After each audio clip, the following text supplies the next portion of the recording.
Hello everyone, news today के आज के इस नए सेशन में मैं सौरभ आप सभी का स्वागत करता हूं। आज हम 30 अक्टूबर को जो खबरें महत्वपूर्ण रही हैं उन पर हम विस्तार से चर्चा करेंगे। साथ ही हम जानेंगे कि उनको हम किस तरीके से अपनी परीक्षा के लिए उपयोग में ला सकते हैं और उनसे जुड़े हुए कुछ पीवाईक्यूज़ हैं उनको भी हम साथ में देखेंगे। तो आइए देखते हैं कि अब आज हम किन किन न्यूज़ को कवर करेंगे। भारत की जो स्थापित विद्युत क्षमता है वो 500 गीगावाट से ऊपर पहुंच चुकी है। तो ये सब एक बहुत ही महत्वपूर्ण घटना है। साथ ही वैश्विक नेतृत्व के लिए उन्नत निर्माण नीति आयोग की एक रिपोर्ट आई है। तो किस प्रकार से हम एडवांस मैन्युफैक्चरिंग में जाएंगे, इसको लेकर के एक रूपरेखा रोड मैप दिया गया है, इसको हम समझेंगे। चीन ने भारत की जो पीएलआई योजनाएं हैं उनको जो है डब्ल्यूटीओ में चुनौती दी है। तो ये चुनौती क्यों दी है, किन आधार पर दी है और कौन कौन सी योजना है जिनके आधार पर ये चुनौती दी गई है और ये भारत का इसके ऊपर क्या प्रभाव पड़ेगा, इसको हम समझेंगे। साथ ही एकीकृत शीत श्रृंखला यानी कि कोल्ड चेन और मूल्य संवर्धन अवसंरचना योजना, ये योजना चर्चा में रही है, इसको हम समझेंगे। प्राथमिक स्वास्थ्य सेवा प्रणाली में कार्यबल संबंधी चुनौतियां लगातार बढ़ रही हैं। आप अक्सर न्यूज़ में अगर देख रहे हैं तो केरल में, छत्तीसगढ़ में लगातार जो आशा वर्कर्स हैं उनके द्वारा हड़ताल वगैरह की जा रही है। तो ये क्यों है, इसके पीछे क्या कारण है, इसको हम समझेंगे। अगर हम संक्षिप्त सुर्खियों की बात करें तो विलय का सिद्धांत, सुप्रीम कोर्ट का एक डिसीजन आया है, इसको हम समझेंगे। विधि माप विज्ञान संशोधन नियम है, ये क्यों चर्चा में रहे हैं। यूएनईपी की अनुकूलन अंतराल यानी कि अडेप्टेशन गैप रिपोर्ट आई है, ये रिपोर्ट क्या कहती है, इसको हम समझेंगे। क्लाइमेट इनइक्वालिटी रिपोर्ट आई है, ये रिपोर्ट की क्या फाइंडिंग्स है उसको हम समझेंगे। इसी प्रकार से और भी कुछ संक्षिप्त सुर्खियां हैं और सुर्खियों में रहा स्थल है हमारा आज ताजिकिस्तान। तो ये क्यों सुर्खियों में रहा है, क्या इसकी भौगोलिक अवस्थिति है, इन सब को हम अपनी आज की न्यूज़ में कवर करेंगे। तो चलिए बिना किसी देरी के आज की जो हमारी पहली न्यूज़ है उस पर हम आते हैं। हमारी जो पहली न्यूज़ है वो भारत के लिए एक बहुत ही महत्वपूर्ण खबर है कि भारत की जो स्थापित विद्युत क्षमता है वो 500 गीगावाट से ऊपर वो पहुंच चुकी है। अर्थात हमारे जो जीवाश्म ईंधन के द्वारा जैसे कोयला वगैरह से हम विद्युत उत्पादन करते हैं, उसके अलावा सौर ऊर्जा से, पवन ऊर्जा से और हाइड्रो पावर से जो हम अपनी ऊर्जा का उत्पादन कर रहे हैं, वो अब कुल जो उत्पादन है वो 500 गीगावाट से ऊपर पहुंच चुका है। और इसी के साथ में भारत का जो पंचामृत लक्ष्य है, उनमें से जो 5 लक्ष्य हैं उनमें से एक लक्ष्य को प्राप्त कर लिया है और ये लक्ष्य प्राप्त किया है अपने निर्धारित समय से 5 वर्ष पूर्व। अर्थात इन लक्ष्यों को 2030 तक प्राप्त करना था, तो एक लक्ष्य को भारत ने 2025 में ही प्राप्त कर लिया है। तो ये एक बहुत ही महत्वपूर्ण उपलब्धि भारत की रही है। और जो वो लक्ष्य है, वो लक्ष्य क्या है, 2030 तक गैर जीवाश्म ईंधन स्रोतों से 50% स्थापित विद्युत ऊर्जा क्षमता को हासिल करना। अर्थात कि जो कुल विद्युत क्षमता है उसका 50% हम गैर जीवाश्म ईंधन के द्वारा प्राप्त करेंगे। तो ये हमने प्राप्त कर लिया है। अगर पंचामृत लक्ष्यों की बात करें तो इनकी घोषणा कोप 26 में हुई थी। 2021 में जो कोप 26 हुआ था यूनाइटेड किंगडम के ग्लासगो में ये कोप 26 हुआ था, वहां पर भारत के प्रधानमंत्री द्वारा इन पंचामृत लक्ष्यों की घोषणा की गई थी। अगर हम इन पंचामृत लक्ष्यों की बात करें तो हम देखते हैं कि लक्ष्य कौन कौन से हैं। तो पहला जो लक्ष्य है वो है कि 2030 तक हम 500 गीगावाट की गैर जीवाश्म ऊर्जा क्षमता को स्थापित करेंगे। दूसरा जो लक्ष्य है कि 2030 तक अक्षय ऊर्जा से 50% ऊर्जा प्राप्त करना। तो ये हमने प्राप्त कर लिया है, ये हमारा गोल प्राप्त हो चुका है। तीसरा लक्ष्य है कि 2030 तक कार्बन उत्सर्जन में 1 बिलियन टन की कमी, ये लक्ष्य रखा गया है। और जो हमारा चौथा लक्ष्य है वो है 2030 तक अर्थव्यवस्था की कार्बन तीव्रता 45% से अधिक कम करने का लक्ष्य। और जो पांचवा हमारा पंचामृत लक्ष्य है वो है 2070 तक हम नेट जीरो वाली अर्थव्यवस्था आ जाएंगे, अर्थात कि उस समय हमारी जो कार्बन उत्सर्जन है वो जीरो हो जाएगा। तो ये हमारे पंचामृत लक्ष्य हैं। इन पंचामृत लक्ष्यों में से एक हमने प्राप्त कर लिया है। तो ये भारत की एक बहुत ही महत्वपूर्ण उपलब्धि है। अब हम बात करते हैं कि भारत की जो विद्युत क्षमता है उसकी वर्तमान स्थिति क्या है। तो अभी जो हमारे गैर जीवाश्म ईंधन का योगदान है वो लगभग 51% हो गया है और जो जीवाश्म ईंधन है उनका योगदान अब 49% बचा है। अर्थात कि 256 गीगावाट की हम जो हमारी विद्युत ऊर्जा है उसे हम गैर जीवाश्म ईंधन से प्राप्त कर रहे हैं और जीवाश्म ईंधन से हम सिर्फ 244 गीगावाट यानी कि 49% प्राप्त कर रहे हैं। उसमें से 127 गीगावाट जो है वो सोलर ऊर्जा द्वारा प्राप्त की जा रही है, 53 गीगावाट विंड जो हमारी पवन ऊर्जा है उसके द्वारा और लगभग 47 गीगावाट हाइड्रो हमारी जल विद्युत परियोजनाएं हैं उनके द्वारा ये प्राप्त की जा रही है। अब अगर हम देखें कि ये कितनी बड़ी उपलब्धि है तो हम एक आंकड़े से इसे समझ सकते हैं कि 2014 में जहां हम सिर्फ 249 गीगावाट क्षमता उत्पादन हम कर रहे थे, हमारी विद्युत ऊर्जा क्षमता थी, वो अब लगभग 11 वर्ष में 249 गीगावाट से बढ़ करके लगभग 2 गुनी हो गई है, 500 गीगावाट, है ना। तो हम लगातार जो हमारी विद्युत क्षमता है उसमें अपना योगदान बढ़ा रहे हैं, और मुख्य रूप से इसमें जो ये इतनी बड़ी जो वृद्धि हुई है उसमें एक महत्वपूर्ण योगदान जो रहा है वो सौर ऊर्जा का रहा है। हमने कल की न्यूज़ में जो ISA है, हमारा इंटरनेशनल सोलर अलायंस, उसकी जो महासभा को हमने कवर किया था, तो वहाँ हमने सौर ऊर्जा पर विशेष बात की थी, और भारत ने सौर ऊर्जा के उत्पादन में काफ़ी महत्वपूर्ण दिशा में कदम बढ़ाए हैं। तो इसी के माध्यम से हम अपनी ऊर्जा क्षमता, विद्युत ऊर्जा क्षमता की जो उपलब्धि है उसे प्राप्त कर पाए हैं। अब अगर हम बात करें कि जो नवीकरणीय ऊर्जा के संबंध में भारत ने क्या मुख्य पहले की हैं जिसके माध्यम से हम इन लक्ष्य को प्राप्त कर पाए हैं, तो सबसे पहले है हमारी PLI योजना, यानी कि हमारी जो प्रोडक्ट लिंक्ड इनिशिएटिव है, कि प्रोडक्शन लिंक्ड इनिशिएटिव है, कि किस प्रकार से हम अपने जो विनिर्माण क्षेत्र है उसमें आगे बढ़ पाए। तो उसमें उसका जो उद्देश्य है वो उच्च क्षमता वाले सौर PV मॉड्यूल्स के घरेलू विनिर्माण को बढ़ावा देना, अर्थात जो अलग अलग सोलर पैनल्स हैं, है ना, जो अलग अलग हम देखते हैं कि बैटरीज का निर्माण है, इन सब के लिए PLI द्वारा लगातार प्रोत्साहन दिया जाता है। तो इसके माध्यम से हमारा विनिर्माण क्षेत्र है, विशेष रूप से सौर ऊर्जा से संबंधित जो उपकरण है उनके निर्माण में बहुत ही महत्वपूर्ण प्रगति हमने देखी है। इसी के साथ में PM कुसुम योजना है। जो PM कुसुम योजना है, ये जो हमारे कृषि संयंत्र होते हैं, जैसे हम जो सोलर पंप है, जो हम पंप जो चलता है वो पारंपरिक ऊर्जा से ना चल के अब वो सौर ऊर्जा से चलाया जाता है, उसी को प्रोत्साहन देने के लिए PM कुसुम योजना लाई गई थी। 2019 में यह योजना लाई गई थी, और इसने बहुत ही महत्वपूर्ण योगदान दिया है। जो पारंपरिक ऊर्जा से जो हमारे पंप चल रहे थे वो अब सोलर पंप में तब्दील हो चुके हैं। तो वो ये बताया गया कि ग्रिड से कनेक्टेड सौर ऊर्जा संयंत्रों की स्थापना करना और कृषि में उपयोग होने वाले वाटर पंप को सौर ऊर्जा से चलाने के लिए सक्षम बनाना, ये इस योजना का उद्देश्य था, और इसमें इसने काफी अच्छी प्रगति की है। इसी के साथ हम ग्रीन हाइड्रोजन मिशन पर भी विशेष फोकस करते हैं, लगातार ये सुर्खियों में रहता है, और इसका उद्देश्य भारत को ग्रीन हाइड्रोजन के उत्पादन और उपयोग के साथ साथ निर्यात में के लिए वैश्विक केंद्र बनाना। तो ग्रीन हाइड्रोजन मिशन ने भी हमारी जो ऊर्जा क्षमता है उसके विकास में काफी योगदान दिया है।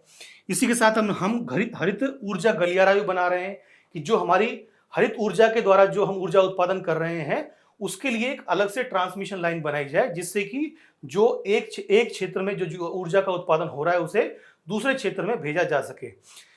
तो इसका उद्देश्य बड़े पैमाने पर नवीकरणीय ऊर्जा के वितरण के लिए ट्रांसमिशन नेटवर्क को मजबूत करना है। जैसे उदाहरण के तौर पर अगर हम देखें तो राजस्थान, गुजरात का जो क्षेत्र है वहां पर सौर ऊर्जा के द्वारा विद्युत का उत्पादन किया जाता है, और वहां पर जो विद्युत का अधिशेष है उसे देश के अन्य क्षेत्रों में भेजा जा सकता है। इसी प्रकार से जो उत्तराखंड है, हिमाचल है, या जो हमारे हिमालयी और जो राज्य हैं वहां पर जो विद्युत ऊर्जा है उसका उत्पादन किया जा रहा है हाइड्रो पावर के माध्यम से, तो वहां पर जो कंजम्पशन है वो तो उसके द्वारा हो जाएगा, साथ में जो अधिशेष उत्पादन है उसके निर्माण के उसको भारत के दूसरे क्षेत्रों में पहुंचाने के लिए ट्रांसमिशन नेटवर्क का निर्माण इसके माध्यम से किया जा रहा है। इसी के साथ में RPO संबंधी बाध्यताएं भी हैं, कि जो विद्युत वितरण कंपनियां हैं, जो डिस्कॉम्स हैं अलग अलग, उनके ऊपर ये ऑब्लिगेशंस है। इसका RPO की फुल फॉर्म हो जाएगी कि रिन्यूएबल प्रोड्यूस ऑब्लिगेशंस, की जो ऐसी विद्युत ऊर्जा जो रिन्यूएबल सोर्सेज से उत्पादित की गई है उसका एक निश्चित प्रतिशत इन डिस्कॉम को खरीदना ही पड़ेगा।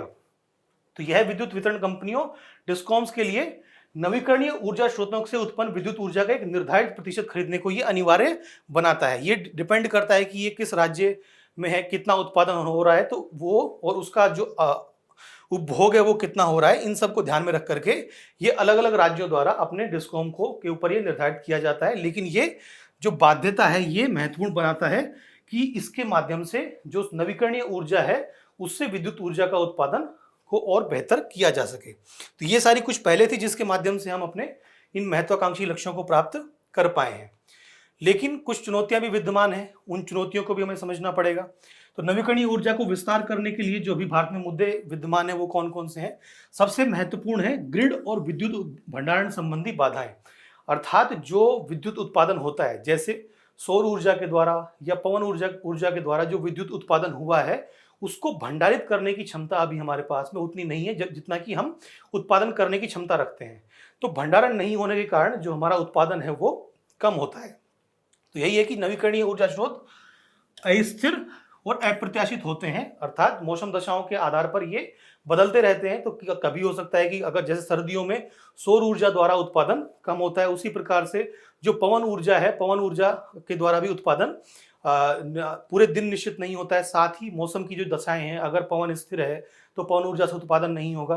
तो इस अस्थिरता को देखते हुए जो हमें हमारा जो ग्रिड है और जो भंडारण संबंधी बाधाएं हैं वो लगातार बनी हुई हैं। साथ ही में ट्रांसमिशन संबंधी बाधाएं भी हैं कि एक क्षेत्र से दूसरे क्षेत्र तक ले जाने के लिए अभी जो हमने बात की थी हरित ऊर्जा गलियारे की, अभी वो पूरे देश में इसका नेटवर्क नहीं फैल पाया है, जिनकी जो ट्रांसमिशन लाइन है वो पूरे क्षेत्र में, पूरे भारत में नहीं फैल पाई है, जिससे सौर संयंत्र 1 वर्ष के भीतर तैयार हो सकते हैं, लेकिन ट्रांसमिशन लाइनों को बनाने के लिए 2.5 वर्ष तक का समय लगता है। यानी कि जो सौर संयंत्र है वो तो जल्दी बन जाएंगे, लेकिन जो ट्रांसमिशन लाइन बिछाना है जिससे कि उस ऊर्जा को हम दूसरे क्षेत्रों तक ले जा पाए, वो बनाना एक लंबे समय का कार्य है। तो ये एक चुनौती बनी हुई है। वित्त पोषण का जोखिम बना हुआ है कि यहाँ पर जो अभी जो खरीद समझौते हैं, जो हमने बात की थी आरपीओ ऑब्लिगेशंस की, वो ऑब्लिगेशंस अगर अहस्ताक्षरित हैं, यानी कि वो उन पर अगर वो कानूनी रूप से बाध्य नहीं है, तो इससे वित्तीय रूप में कमजोर डिस्कॉम नवीकरणीय ऊर्जा आधारित परियोजनाओं को शुरू करने में ये बाधा डालते हैं। अर्थात कि अगर उनको अगर कानूनी रूप नहीं दिया जाता है उन समझौतों का, तो इसके माध्यम से भी जो विद्युत ऊर्जा है उसके उत्पादन में कमी आ सकती है।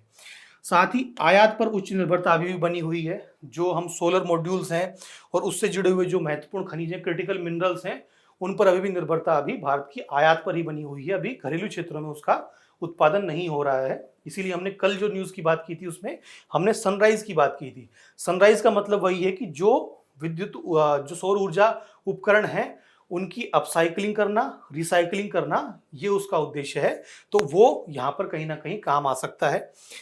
इसी के साथ में भूमि की उपलब्धता में देरी और नीतिगत बाधाएं भी बनी हुई है कि भूमि अधिग्रहण का मुद्दा भारत में लगातार बना रहता है कि विकास परियोजनाओं के लिए हो, चाहे वो सौर ऊर्जा संयंत्रों को लगाने के लिए हो। आप अक्सर अगर न्यूज़ में देखते हैं तो कई बार आपने देखा होगा कि राजस्थान के किसी क्षेत्र में, गुजरात के किसी क्षेत्र में अक्सर इस प्रकार का विरोध किसानों या स्थानीय लोगों द्वारा किया जाता है कि उनकी भूमि के ऊपर सौर ऊर्जा संयंत्र लगाने से या सोलर पैनल लगाने से वो उनका उपयोग नहीं कर पाएंगे, और जो भूमि अधिग्रहण संबंधी मुद्दा है वो यहाँ पर बना रहता है।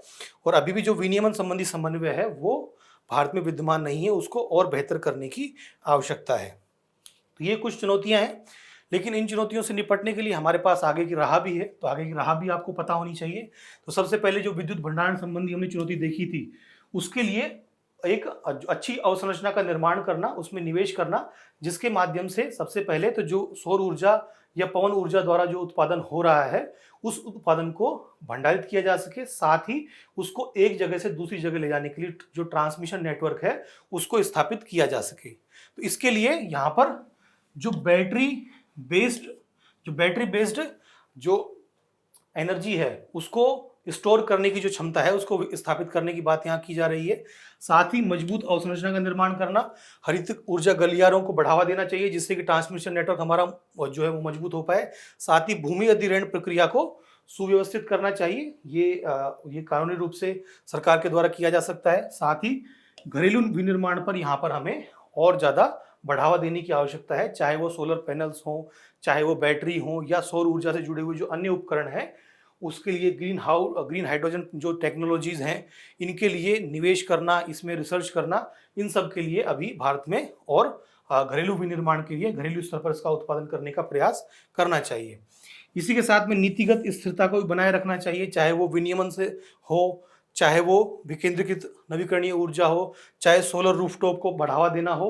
तो इन सब के लिए जो नीतिगत स्थिरता है वो भी बनाए रखनी चाहिए। जैसे एग्जाम्पल के तौर पे कि जो सोलर रूफटॉप है इस पर आप देखते हो तो जो राज्यवार यहाँ पर आपको विविधता देखने को मिलेगी। जैसे कुछ राज्य हैं जो राज्य इस पर अच्छी सब्सिडी देते हैं, कुछ राज्य हैं वो उतनी ज़्यादा सब्सिडी नहीं देते हैं। तो इसमें भी एक निश्चितता बनी रहे, राज्यों के बीच भी समन्वय रहे कि जो सोलर रूफटॉप हैं उनको बढ़ावा देने के लिए एक निश्चित सब्सिडी दी जानी चाहिए, जिससे कि लोग प्रोत्साहित हों सोलर रूफटॉप लगाने में, और जिससे सौर ऊर्जा का उत्पादन है वो हमारा और बेहतर हो पाए। तो ये हमने आगे राह भी देख लिया, इस न्यूज़ को हमने अच्छे से कवर किया। अब इससे जुड़े हुए कुछ PYQs हैं, इसको हम देखते हैं। 2020 में प्रश्न पूछा गया है, भारत में सौर ऊर्जा उत्पादन के संदर्भ में नीचे दिए गए कथनों पर विचार कीजिए। तो यहाँ पर ये 2 स्टेटमेंट यहाँ दिए गए हैं, तो इनको आप देखिए। यहाँ पर ये ध्यान रखना कि यहाँ पर तीसरा सबसे बड़ा उत्पादक देश पूछ रहा है और ये 2020 में आया हुआ प्रश्न है। तो आप इसको लगातार देखते रहिए कि भारत की स्थिति अभी क्या बनी हुई है। क्या भारत की स्थिति अभी भी तीसरे स्तर पर ही है, क्या भारत दूसरे स्तर पर आ गया, या भारत पहले स्तर पर आ गया, इसको आप जरूर देखिएगा। तो ये आपका क्वेश्चन है। साथ में अगला क्वेश्चन और है एक जो सोलर जल पंपों के संदर्भ में है। तो ये क्वेश्चन भी 2020 में पूछा गया है, इसको भी देख करके आप आंसर बताइए कि क्या इसका सही आंसर होगा। हाँ, तो ये कैसे सौर ऊर्जा से पंप चलाए जाते हैं उससे संबंधित ये प्रश्न है, तो इसको आप आंसर दीजिएगा। तो चलिए हमारी जो सेकंड न्यूज़ है उस पर हम आते हैं, और हमारी जो सेकंड न्यूज़ है वो बात करती है वैश्विक नेतृत्व के लिए एडवांस मैन्युफैक्चरिंग को लेकर के। तो अभी नीति आयोग द्वारा एक रिपोर्ट दी गई है जो कहती है कि री इमेजिंग मैन्युफैक्चरिंग, है ना, India's road map to global leadership in advance manufacturing. अर्थात कि जो हमारी मैन्युफैक्चरिंग है उसको दोबारा से उसको पुनर्परिभाषित करने की आवश्यकता है, जिसके माध्यम से हम जो एडवांस मैन्युफैक्चरिंग है उसमें ग्लोबल लीडर बन पाए। तो उसके लिए इन्होंने रोड मैप दिया है, और इसने अत्यधिक प्रभाव उत्पन्न करने वाले क्षेत्रकों की यहाँ पहचान की है। और जो 5 प्रमुख समूह हैं, जो 5 प्रमुख क्लस्टर्स हैं, वो कौन कौन से हैं? कृत्रिम बुद्धिमत्ता, machine learning, advance material, digital twins और रोबोटिक्स। तो ये कुछ महत्वपूर्ण क्लस्टर्स इन्होंने परिभाषित किए हैं। इनको ये क्या है, किस तरीके से इनमें कौन सी टेक्नोलॉजी यूज़ की जाएगी और कैसे ये हमारी एडवांस मैन्युफैक्चरिंग में सहयोग करेंगे, इस पर हम आगे बात करेंगे। अगर हम एग्जाम पॉइंट ऑफ व्यू से देखें तो आपका GS 3 में ये साइंस टेक और इकोनॉमी दोनों को जोड़ करके ये टॉपिक आपका तैयार करना चाहिए आपको, कि किस तरीके से जो मैन्युफैक्चरिंग है उसमें हम AI का उपयोग करेंगे। तो हमारा जो विनिर्माण क्षेत्रक है अभी भी उसमें जो चाहे ये देखें कि उसमें वैल्यू एडिशन की क्षमता को अगर हम देखें, साथ में ही उसमें अगर हम देखें कि जो रोजगार जो क्षमता है वो उसमें अभी काफ़ी संभावनाएं विद्यमान है। जबकि भारत अभी तक जो सेवा क्षेत्रक हमारा अच्छा कर रहा है, लेकिन विनिर्माण क्षेत्रक अभी उतना अच्छा नहीं कर पा रहा है। तो उसको और बेहतर बनाने के लिए ये रोड मैप जो है बात करता है। अब हम बात करते हैं कि ये लाना आवश्यक क्यों है ना, कि हमारे लिए क्यों ये जरूरी हो गया है कि हम विनिर्माण क्षेत्रक में अब एक क्रांतिकारी परिवर्तन लेकर के आए। तो वर्तमान स्थिति को अगर हम देखें तो ऐतिहासिक रूप से भारत का जो विनिर्माण क्षेत्रक है उसका GDP में योगदान लगभग 15 से 17% रहा है, जो कि कम है। अगर हम पूर्वी एशियाई देशों की तुलना में बात करें तो भी ये कम है, चाहे हम विकसित देशों की तुलना में बात करें तो भी ये कम है। अभी इसका योगदान सिर्फ 15 से 17% के आसपास ही बना हुआ है। भारत में संरचनात्मक चुनौतियां भी विद्यमान हैं, क्योंकि भारत में जो विनिर्माण क्षेत्रक है उसमें जो अनुसंधान होना चाहिए पर्याप्त रूप से, या फिर जो हम देखते हैं कि अभी हम देख रहे हैं कि जो चीन है, वियतनाम है, या तो ये सब जो पूर्वी एशियाई देश हैं ये सभी उपयोग कर रहे हैं ऑटोमेशन का, ये सभी उपयोग कर रहे हैं ऐसी टेक्नोलॉजी का जिससे कि विनिर्माण क्षेत्र बहुत तेजी से आगे बढ़ रहा है। जबकि भारत में इस तरह का कुछ ज़्यादा हमें देखने को नहीं मिलता है। तो यहाँ पर बात कही जा रही है कि अनुसंधान और विकास में सीमित निवेश के कारण क्रिएटिव डिस्ट्रक्शन भारत में सीमित रहा है। क्रिएटिव डिस्ट्रक्शन, हमने जब इकोनॉमी में नोबेल प्राइज की बात की थी तो वहां पर हमने क्रिएटिव डिस्ट्रक्शन की काफी विस्तार से बात की थी और समझा था कि क्रिएटिव डिस्ट्रक्शन ये होता है कि जब कोई नई टेक्नोलॉजी आती है तो अपनी जो पुरानी टेक्नोलॉजी है उसको वो रिप्लेस कर देती है। तो इससे क्या होता है कि क्रिएटिविटी तो बढ़ रही है, लेकिन साथ में जो पुरानी टेक्नोलॉजी है उसका विनाश भी हो रहा है, तो वो डिस्ट्रक्शन भी हो रहा है। तो इसी को हम क्रिएटिव डिस्ट्रक्शन कहते हैं। और ये जो क्रम है वो जो इस साल अर्थशास्त्र में जिनको नोबेल प्राइज मिला है उन्होंने ये बताया भी है। तो यही है कि भारत में जो क्रिएटिव डिस्ट्रक्शन है वो बहुत ही सीमित रहा है। इसी के साथ में विखंडित मूल्य श्रृंखलाएं, हमारी जो हम देखते हैं कि जो हमारी जो वैल्यू चेन्स हैं वो भी स्थिर नहीं है, साथ ही प्रसार और एकीकरण को ये बाधित करती हैं। इसके अलावा विनियामक जटिलताएं भी बनी हुई हैं और नीतिगत अनिश्चितता भी लगातार देखी जाती है। सरकार बदलने पर नीतियां भी चेंज होती हैं। तो ये कुछ चुनौतियां हैं, संरचनात्मक चुनौतियां, वो लगातार बनी हुई रहती हैं। अब यहाँ पर अवसर लागत की भी बात की गई है कि अभी जो हमारे पास में अपॉर्चुनिटी है, अगर उसका हमने सही उपयोग नहीं किया, अगर हमारी जो इस समय डेमोग्राफी है, इस समय जो हमारी भारत में हम देखते हैं कि भारत के पास वैश्विक स्तर पर अब मैन्युफैक्चरिंग हब बनने की जो संभावनाएं हैं, जो अपॉर्चुनिटी है, अगर उसको हमने अब नहीं बुनाया तो ये हमारी अवसर लागत हो जाएगी और हमारी ये अपॉर्चुनिटी अगर हम खोते हैं तो भारत को अपने चाहे विनिर्माण क्षेत्र हो, चाहे हमारा रोजगार क्षेत्र हो, हर तरह पर नुकसान देखने को यहाँ पर हमें मिल सकता है। तो यहीं पर यह बात की गई है कि यदि अत्यधिक प्रभाव उत्पन्न करने वाले क्षेत्रकों में अग्रणी प्रौद्योगिकियों को नहीं अपनाया गया तो वर्ष 2035 तक भारत के विनिर्माण क्षमता से प्राप्त होने वाली लगभग 270 बिलियन डॉलर की अतिरिक्त जीडीपी है, उससे हम वंचित रहने की संभावनाएं हैं। तो यहाँ पर जो अपॉर्चुनिटी कॉस्ट है वो भी बताई गई है कि अगले लगभग 10 साल में हम 270 बिलियन डॉलर का जो हम अपनी जीडीपी में ग्रोथ कर पाएंगे, वो अगर हमने सही टेक्नोलॉजी या एडवांस टेक्नोलॉजीज का उपयोग नहीं किया तो वो उस अवसर को हम खो देंगे। तो इसीलिए अब आवश्यक हो गया है कि हम हमारी एडवांस टेक्नोलॉजी का उपयोग करके मैन्युफैक्चरिंग को बढ़ावा दें। तो अब यहाँ पर जो अग्रणी प्रौद्योगिकी है, सबसे पहले कृत्रिम बुद्धिमत्ता और मशीन लर्निंग है ना, तो इसका हम क्या उपयोग कर सकते हैं। तो यहाँ पर बताया है नीति आयोग ने कि हाइपर लोकल डिमांड इंटेलिजेंस, इसका उपयोग किया जा सकता है।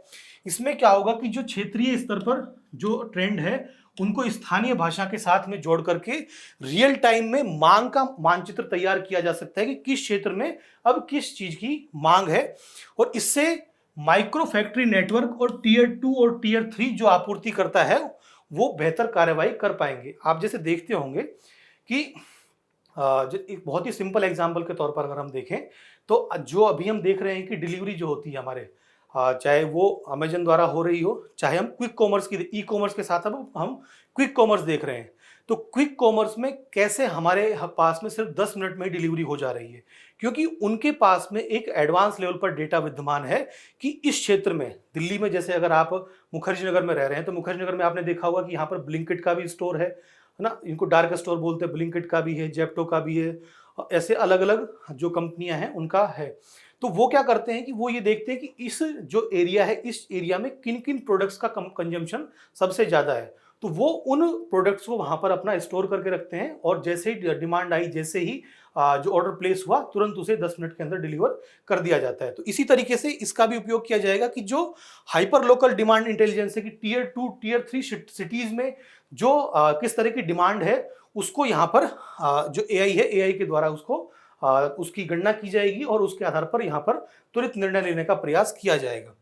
इसी के साथ में ऑटोनोमस बैच रिलीज की, मान लीजिए किसी क्षेत्र में, यहाँ पर विशेष रूप से फार्मास्यूटिकल और रसायन उद्योग में, क्योंकि वहाँ पर जल्दी जल्दी वहाँ पर जो प्रोडक्ट्स उनकी डिलीवरी होने की आवश्यकता होती है, तो वहाँ पर ये बताया है कि इन उद्योगों में जो सचेत एआई एजेंट्स हैं, जो एआई एजेंट्स हैं वो लगातार ये निगरानी रखेंगे कि अभी किन क्षेत्रों में किस प्रकार के रसायन की आवश्यकता है, किस प्रकार की दवाइयों की आवश्यकता है, इन सब की वो लगातार जांच करते रहेंगे और रियल टाइम में वो अपने इसको ट्रैक करेंगे उत्पाद को, और जैसे ही जो बैच है वो रिलीज हुआ उसे उसके बैच रिलीज होने की सूचना तुरंत ही डेटाबेस में आ जाएगी और उसके माध्यम से फिर उसको जल्द से जल्द जिस क्षेत्र में आवश्यकता है उसकी, उस क्षेत्र में उसे पहुंचाया जा सकेगा और ये वैश्विक स्तर पर भी हमारी विश्वसनीयता को बढ़ावा देगा।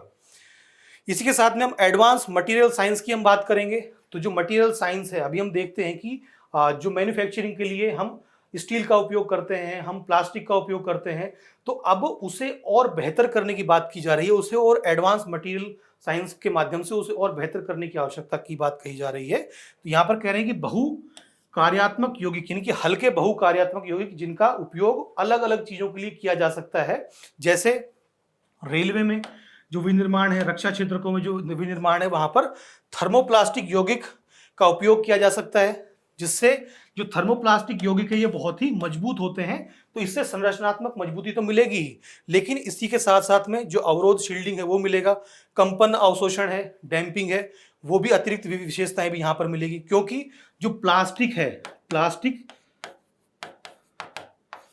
और स्टील, इसकी अगर हम तुलना करें तो स्टील अपेक्षाकृत रूप से भारी होता है, प्लास्टिक हल्का होता है। स्टील जो लगातार, स्टील के कारण आवाज ज्यादा होती है, प्लास्टिक कम आवाज करता है। तो इस तरीके से जो थर्मोप्लास्टिक है, इन यौगिकों का उपयोग करके अब जो और मैन्युफैक्चरिंग की जाएगी, चाहे वो रक्षा क्षेत्र में हो, चाहे वो रेलवे में हो, तो अब आप देखिए कि इस तरह के प्लास्टिक आप देखते हैं कि जो कारें हैं, कारों में आप देखते होंगे कि अक्सर जो आगे पहले बम्पर आता था वो पहले स्टील का आता था या लोहे का आता था, लेकिन अब वो प्लास्टिक का हो चुका है, हार्ड प्लास्टिक उसे बोलते हैं। इसी तरीके से आप देखते हैं कि जो गाड़ी में डैशबोर्ड आता है वो अब हार्ड प्लास्टिक होने लगा है। तो वहां से एक तो जो उसकी कॉस्ट है, कॉस्ट कम हुई है, साथ ही वो हल्के हुए हैं वाहन, हल्के होने से उनकी माइलेज बढ़ी है। तो इसके माध्यम से इन सब चीजों का उपयोग अब हमारे रेलवे और रक्षा क्षेत्र में भी किया जा सकेगा। अगर रेल में अगर प्लास्टिक का उपयोग किया जाता है तो प्लास्टिक ऐसा जो हार्ड प्लास्टिक है, थर्मोप्लास्टिक है, जो कि मजबूत है, और उसका उपयोग करने से उसके जो रेल का जो कुल भार है उसमें कमी आएगी, इससे उसकी गति में वृद्धि हो सकती है। तो इन सब चीजों को अब यहाँ पर ध्यान देने की बात की जा रही है। इसी प्रकार से ग्रीन कैटलिस्ट का उपयोग किया जाए, तो ग्रीन कैटलिस्ट है उनके निर्माण के लिए जो नैनो इंजीनियर्ड कैटलिस्ट है उनका उपयोग किया जाएगा, जिससे कि रासायनिक प्रक्रिया संभव हो पाएगी, तेज हो पाएगी, और आपूर्ति श्रृंखला की स्थिरता और रेजिलियंस भी बढ़ेगी। तो जो कैटलिस्ट है उनका काम क्या होता है, वो रासायनिक प्रक्रियाओं को तेज करते हैं, उत्प्रेरक होते हैं। तो रासायनिक प्रक्रियाओं को वो तेज करते हैं, इससे जो ऊर्जा है, ऊर्जा ज्यादा उत्पादित होगी और जो एमिशंस हैं वो कम होंगे। तो इनका उपयोग भी अब ग्रीन कैटलिस्ट का उपयोग करने की बात भी एडवांस मटेरियल साइंस के तहत की जा रही है। और यहाँ पर हम जो अग्रणी प्रौद्योगिकियां हैं वो हैं। इसी के साथ में डिजिटल ट्विंस का उपयोग करने की बात की जा रही है।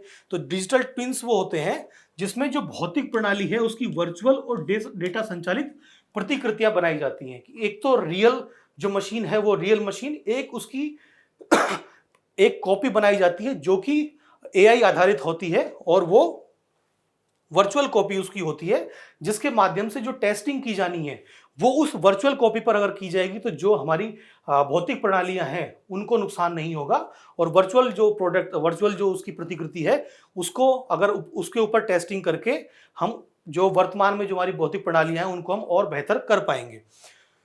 तो यहाँ बात की जा रही है कि एरोस्पेस और रक्षा अनुसंधान व विकास में तेजी आएगी। इससे जो विमान में उपयोग होने वाले जो अलग अलग घटक हैं उनको वर्चुअली डिजाइन किया जाएगा, सिमुलेट किया जाएगा, और वास्तविक स्थितियों में उनका उपयोग यानी कि टेस्टिंग की जाएगी और उनका सत्यापन किया जाएगा, जिसके माध्यम से विकास में लगने वाले समय और भौतिक परीक्षण की लागत को यहाँ पर घटाया जा सकेगा। इसी के साथ में प्रिडिक्टिव मेंटेनेंस को देखा जाएगा कि मान लीजिए कि कोई एक मशीन काम कर रही है तो आगे उसको किस तरह की चुनौतियों का सामना करना पड़ सकता है, आगे वो किस तरह के कारण से वो खराब हो सकती है, इसको कहा जा रहा है प्रिडिक्टिव मेंटेनेंस। की जो मशीन काम कर रही है उसी के साथ में एक उसकी वर्चुअल कॉपी है वो भी काम कर रही है, और उसके पास में एआई आधारित डेटा उसको मिल रहा है कि आगे आने वाले समय में किस तरह की चुनौतियां उसको आ सकती हैं।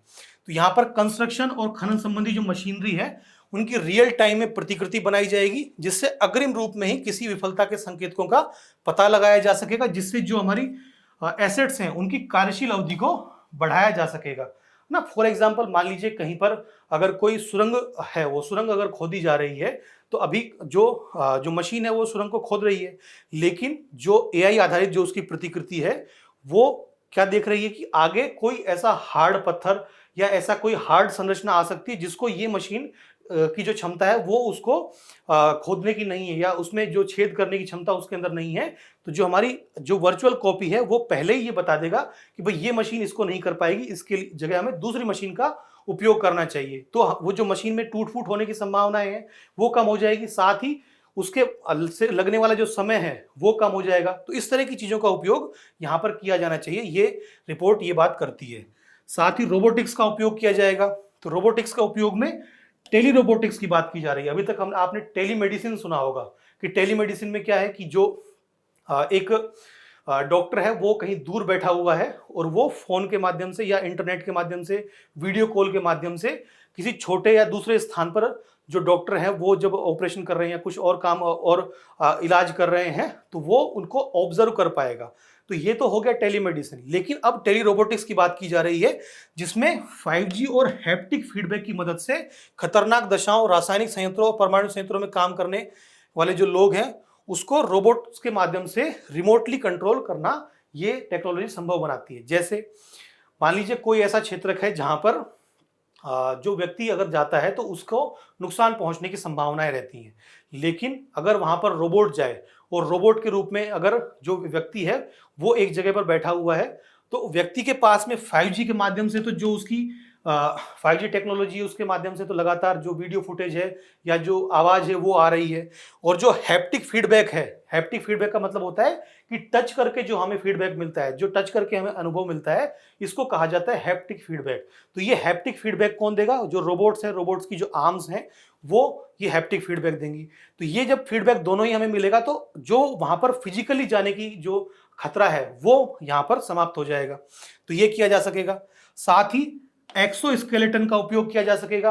एक्सोस्केलेटन का मतलब क्या हुआ कि ऐसी जो जहां पर जो श्रमिक हैं उनको बहुत ज्यादा शारीरिक रूप से काम करने की आवश्यकता होती है, तो उनके शरीर में कुछ ऐसी वियरेबल टेक्नोलॉजी या वियरेबल उपकरण उनके ऊपर उनको दे दिए जाएंगे जिससे कि वो तेजी से चल पाए, उनकी थकान कम हो, उनको अगर बैठना हो तो वो बैठ भी सकते हैं। तो इस तरह की जो वियरेबल जो उपकरण है वो यहां पर देने की बात कही जा रही है। तो इसे एक्सोस्केलेटन कहा जाता है। तो इसमें श्रमिकों की शारीरिक क्षमता को बढ़ावा देने के लिए वियरेबल डिवाइसेस का उपयोग किया जाता है ताकि कठिन या दोहराव वाले कार्यों से होने वाला जो शारीरिक तनाव है और चोट का जो जोखिम है उसे कम किया जा सकेगा। तो इन सब जो टेक्नोलॉजी है, जो एडवांस टेक्नोलॉजी है, इनका उपयोग करके हमें अब अपनी मैन्युफैक्चरिंग को बढ़ावा देना चाहिए, यही ये रिपोर्ट बात करती है। अब इस पर आधारित एक प्रश्न यहां पर है। जो ये प्रश्न एआई और विनिर्माण क्षेत्र में किस प्रकार से उसका उपयोग किया जा सकता है और भारत के लिए इसके संभावित लाभ, चुनौतियां और नीति स्तरीय उपायों पर आपको चर्चा करनी है। तो इसको आप आंसर में बताइए कि भारत जो अभी कर रहा है जो हमारी एआई का उपयोग मैन्युफैक्चरिंग में किस तरीके से भारत को करना चाहिए, इससे भारत को क्या लाभ होंगे, किस प्रकार की चुनौतियां विद्यमान हैं और नीतिगत स्तर पर भारत क्या कर रहा है, ये सब आपको इस आंसर में बताना चाहिए। चलिए अब हमारी अगली न्यूज पर हम आते हैं। अगली न्यूज हमारी बात कर रही है, ये है जो integrated cold chain and value addition infrastructure योजना। हिंदी में अगर कहें तो इसे एकीकृत शीत श्रृंखला और मूल्य संवर्धन अवसंरचना योजना, ये इसका नाम है। और जो ये योजना है ये क्यों चर्चा में? अभी इस भारत सरकार द्वारा एक प्रेस रिलीज किया गया है जिसमें इस योजनाओं की जो उपलब्धियां हैं उनको बताया गया है, इसीलिए चर्चा में है। और ये हमारे एग्जाम पॉइंट ऑफ व्यू से अगर हम देखें तो हमारी जो कृषि और खाद्य संस्करण वाला जो हमारा टॉपिक है जीएस पेपर 3 में, उसमें ये कवर होता है। तो चलिए सबसे पहले देखते हैं कि ये योजना क्या है। तो ये जो योजना है ये मांग आधारित योजना है, अर्थात अगर किसी जगह पर आवश्यकता है, कोल्ड स्टोरेज की आवश्यकता है या फिर वैल्यू एडिशन के लिए कोई नया संयंत्र लगाने की आवश्यकता है तो उसके लिए यहां पर मांग की जा सकती है और फिर इस योजनाओं के द्वारा उसे जो लाभ वहां पर दिया जाना है वो यहां पर दिया जाएगा। ये प्रधानमंत्री किसान संपदा योजना का एक हिस्सा है ना। प्रधानमंत्री किसान संपदा योजना खाद्य प्रसंस्करण के लिए बहुत ही महत्वपूर्ण योजना है और इसके द्वारा भारत में जो खाद्य प्रसंस्करण है, उद्योग है, उसके लिए बहुत व्यापक स्तर पर प्रयास किए जा रहे हैं। इसका संचालन खाद्य प्रसंस्करण उद्योग मंत्रालय कर रहा है और जो इसका लक्ष्य है वो क्या है कि जल्दी खराब होने वाले कृषि और उससे संबंधित उत्पादों में हार्वेस्टिंग के बाद जो भारी नुकसान होता है उसको कम करना। जो कृषि उत्पाद हैं, कृषि उत्पादों को तुरंत कोल्ड स्टोरेज में पहुंचाना या फिर उनकी जो वैल्यू एडिशन जो संयंत्र लगे हुए हैं वहां पर उनको जल्द से जल्द पहुंचाना, ये इस योजना का उद्देश्य है। अब ये योजना के और उद्देश्यों को और विस्तार से हम देखें तो खेत से उपभोक्ता तक निर्बाध शीत श्रृंखला का निर्माण करना, अर्थात कि जब यहाँ पर रॉ मटेरियल जब तैयार हो गया, जो कृषि उत्पाद है वो तैयार हो गया, तो उसे तुरंत ही वहीं पर जो चिलिंग या उसको वहीं पर शीत गृह है वहां पर उपलब्ध कराना, वहां से पैकेज करके फिर जो बड़े कोल्ड स्टोरेज है वहां पहुंचाना। उसके बाद अगर कोई वैल्यू एडिशन किया जाना है उनमें वैल्यू एडिशन करना और उस तरीके से अलग अलग ट्रांसपोर्टेशन के माध्यम से उसे कंज्यूमर तक पहुंचाना और बिना खराब हुए उसे कंज्यूमर तक पहुंचाना, ये इस योजना का मुख्य उद्देश्य है। और यहाँ पर वो अलग अलग चरण यहाँ बताए गए हैं, जैसे वैज्ञानिक संरक्षण और दक्ष भंडारण प्रणालियों के माध्यम से हार्वेस्टिंग के बाद होने वाले नुकसान को कम करना, प्रसंस्करण को बढ़ावा देना, उत्पादों की शेल्फ लाइफ को बढ़ाकर यहाँ पर मूल्य संवर्धन करना। जैसे अगर जो गेहूं है, गेहूं से ब्रेड का निर्माण करना, गेहूं से दलिए का निर्माण करना, जो अलग अलग प्रकार की ब्रेड है उसका निर्माण करना, ये सब इसका उद्देश्य है। टमाटर की हम बात करते हैं, टमाटर से टमाटर केचप बनाना, इसी प्रकार से जो आलू है, आलू से चिप्स बनाना, ये सभी यहाँ पर जो उनकी शेल्फ लाइफ है वो यहाँ पर बढ़ावा देना इसका उद्देश्य है। साथ ही उपभोक्ताओं के लिए सुरक्षित और उच्च गुणवत्ता युक्त खाद्य उत्पादों की निरंतर उपलब्धता सुनिश्चित करना, ये कुछ इस योजना के मुख्य उद्देश्य हैं। तो ये हमने देख लिया कि किस प्रकार से यहाँ रॉ मटेरियल से लेकर के और जो भी यहाँ पर आवश्यकता है, वैल्यू एडिशन की आवश्यकता है, चाहे वहाँ पर कोल्ड स्टोरेज की आवश्यकता है, जो परिवहन है उसके लिए जो परिवहन है वो भी कोल्ड स्टोरेज होना चाहिए, उनमें भी इन सब को ये योजना कवर करती है। अब इस योजना के प्रमुख घटकों की बात करें तो सबसे पहले यहाँ पर फार्म स्तरीय अवसंरचना यानी कि प्री कूलिंग यूनिट्स, कि जहाँ पर उत्पादन हो रहा है उत्पादन के आसपास ही प्री कूलिंग यूनिट्स यहाँ पर बनाई जाए। प्रसंस्करण केंद्र बनाए जाए जहाँ पर जो वैल्यू एडिशन है वो किया जा सके, सेल्फ लाइफ को बढ़ावा दिया जा सके।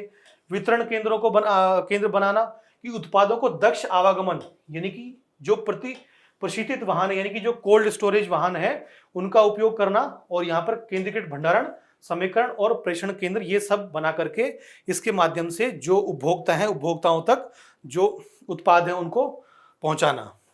अगर इसके लिए पात्रों की बात करें तो कौन कौन इस योजना का लाभ उठाने के लिए पात्र हैं, तो यहाँ पर जो सामान्य व्यक्ति है किसानों सहित वो इसके पात्र हैं।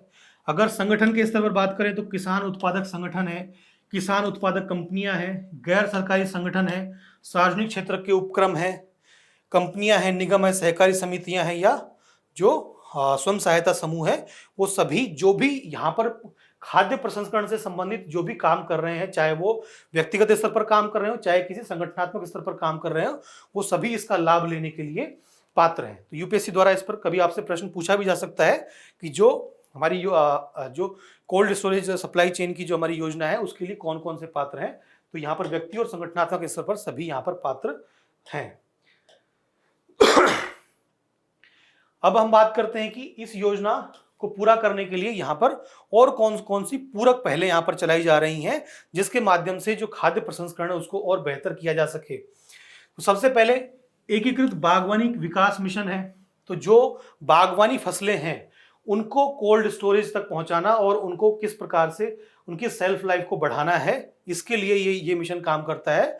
और ये 5000 मीट्रिक टन तक के शीट भंडारण क्षमता के निर्माण के लिए वित्तीय सहायता ये प्रदान करता है। इसी के साथ में राष्ट्रीय बागवानी बोर्ड है, ये 5000 से 20000 मीट्रिक टन क्षमता की जो शीट भंडारण सुविधाएं हैं उनके निर्माण के लिए आधुनिकीकरण और वित्तीय सहायता प्रदान करता है।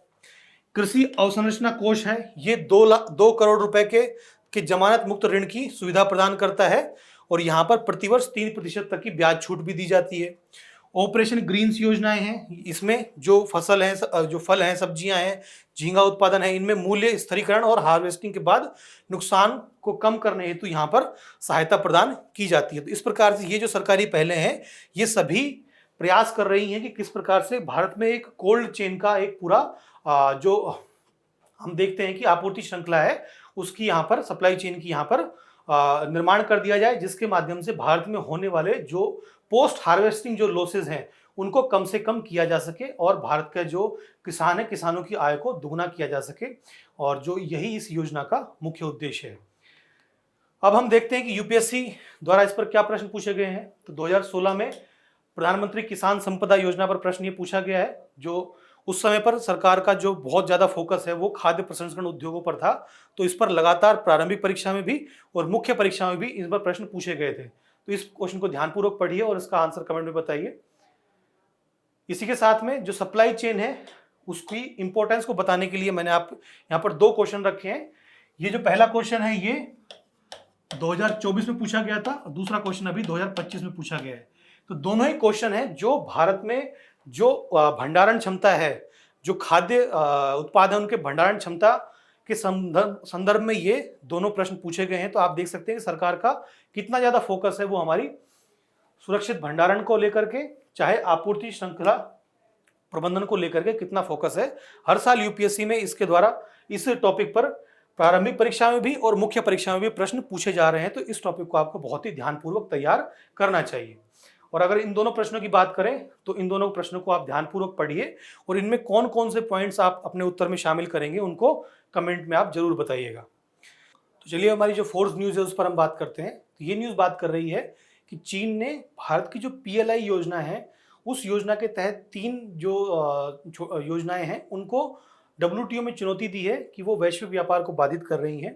तो ये हमारी न्यूज़ है। अगर हम एग्जाम पॉइंट ऑफ व्यू से देखें तो हमारा GS3 का जो टॉपिक है इकोनॉमी का, अंतर्राष्ट्रीय व्यापार और डब्ल्यूटीओ, तो उससे संबंधित ये टॉपिक हमारा हो जाता है। प्रारंभिक परीक्षा और मुख्य परीक्षा दोनों के लिए ये महत्वपूर्ण है।